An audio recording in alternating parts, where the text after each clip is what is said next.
Hello and welcome to Video Blog Basics. Now what we're going to cover today is the render settings that you want to use for your video. Now you can generally use the generic render settings that you have to put out onto something like YouTube. It makes for a large file size, and if you have a restricted internet connection somehow, you're only allowed like say 6 gigs per month.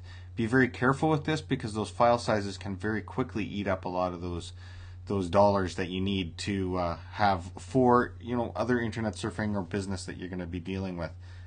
Now, one thing, I'm going to show a little video that I took at a street festival here in Calgary not all that long ago, and this is running at 30 frames per second. One thing that's a problem with this is because it is 30 frames per second and it's a 720 video, it can make for a large file size, but there are ways that you can reduce it. So let's just take a quick look at it so you can see what we're talking about. I'll skip forward a little bit.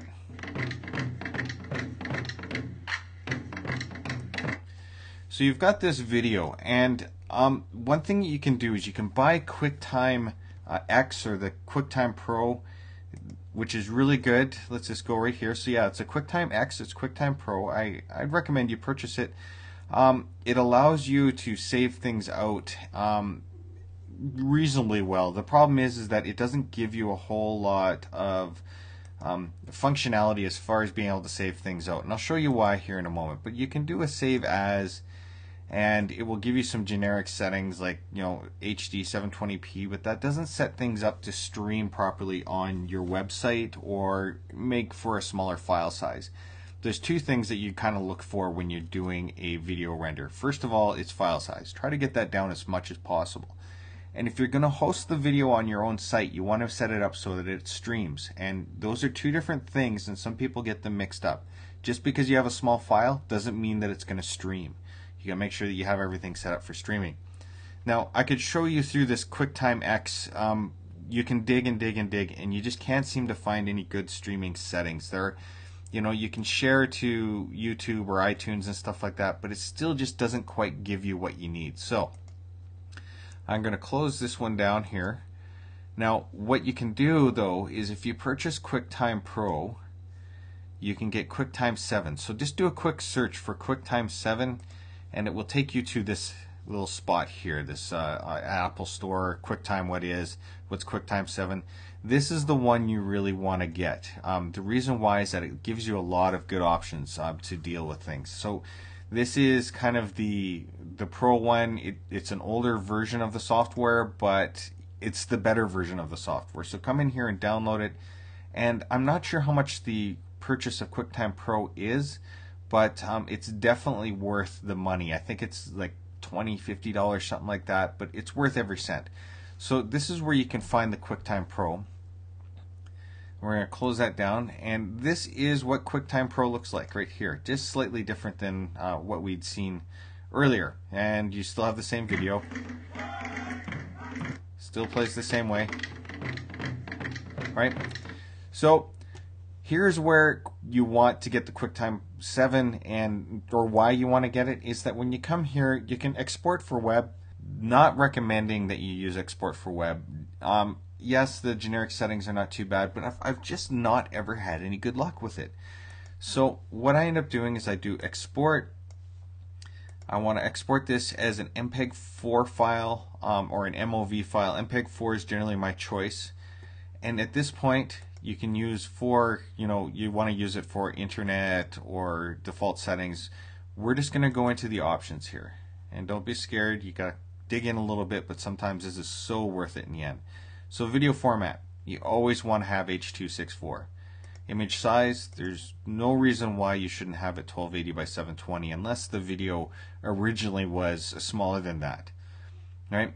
Generally try to preserve the aspect ratio. So if you're resizing a video from standard definition to full width 16 by 9, check this box, which means that it will preserve the aspect ratio. In other words, it's not going to stretch everything out and either make people look super skinny or super fat. Current frame rate. This is critical. The slower you can run the frame rate, the better. Now, this video has a lot of action in it. So the smallest or the shortest, let me try that again.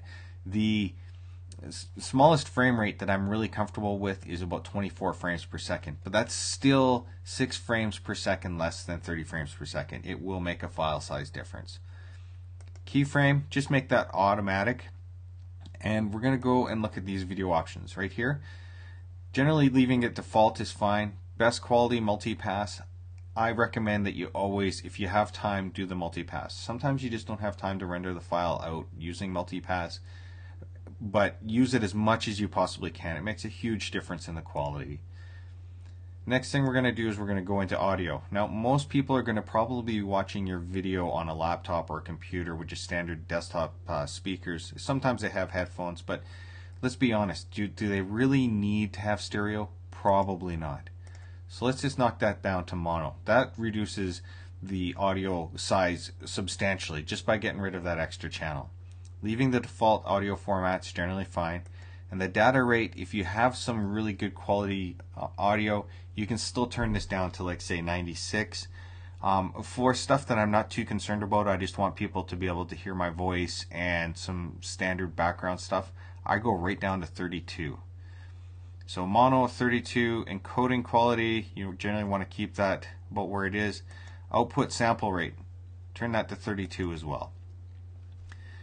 Streaming, check that checkbox. What that does is it allows your video to start playing before it loads completely into somebody's computer. So this is the critical button that you need to hit for making streaming video, at least through QuickTime. And you'll find that most video editing suites have this checkbox that you can get at, or even some video file converters. There's one that I was recently going through, however, I'm not going to name names, but it didn't have anything that I could really find that would enable streaming, which I found kind of disappointing and confusing, to be totally honest. I'd be willing to bet that there is stuff like that in their software, but go online to the software manufacturer and see what they recommend for streaming settings. But this is what you want to do. So once you have all this, these settings will make the file as small as it possibly can be and still retain really good visual qualities and audio qualities. At least this is for something that you'd be doing for, say, a video like this where there's lots of motion. But things change up a little bit when we start getting into screen capture, and you can start making really, really small files by using some of these little tricks that I'm about to show you. So I've been recording using ScreenFlow. So let me shrink this screen down a little bit here so you can see everything. Go to right about there. So this is ScreenFlow, and everything that I've said so far coming through. And a lot of people are using ScreenFlow. I highly recommend ScreenFlow. Hopefully you're using it, especially on a Mac. On a Windows machine, use Camtasia, but you're going to find similar settings in Camtasia and ScreenFlow as you're going to see here. Now within ScreenFlow, what you want to do is, instead of going publish to YouTube or Vimeo or Flash, they try to make some really decent file sizes, but the problem is that they're set up for a file that goes to YouTube, where YouTube converts it and does all the streaming stuff for you. So you really want to go in and make your own settings. So we're going to go to export. Now if this was just a screen capture with no video like this in the background, it was just PowerPoint slides or Keynote slides, what I would do in here at this point is that you preset, I generally use Web High Multipass. Again, remember, multipass goes through your video twice to make sure that it's really nice and clean. We're also going to customize this for the movie settings. Go into settings, H.264 is chosen. That's generally what you want. You can see that there is a dump load of stuff you can choose from. H.264 is what 90% of the people on the web are currently using. It's a really great format. Now frame rate. Remember how I was setting things down to 24? When you're doing screen capture stuff, you can go between 8 and 15. Now, if it's really like your mouse isn't moving around a lot and you're not concerned about people watching what you're doing on the screen, go right down to 8. If you're doing lots of action and moving around, I would say go to 15. But generally 10 or 12 is fine. In this case, I'm just going to choose 10. 10 frames per second makes a massive, massive file size difference. That one thing alone can be huge on what you need to achieve as far as a small file size and making sure that it streams properly. Now you have the best quality multipass. We like to keep that, and we're going to say OK. So now we've got the video settings set up. Sounds different. Sound, again, do we need to have it stereo? Probably not. Turn it off. That reduces the file size. At this point, turn the rate down to 32. Target bitrate, turn that down to 32. Again, you can have things with really good audio.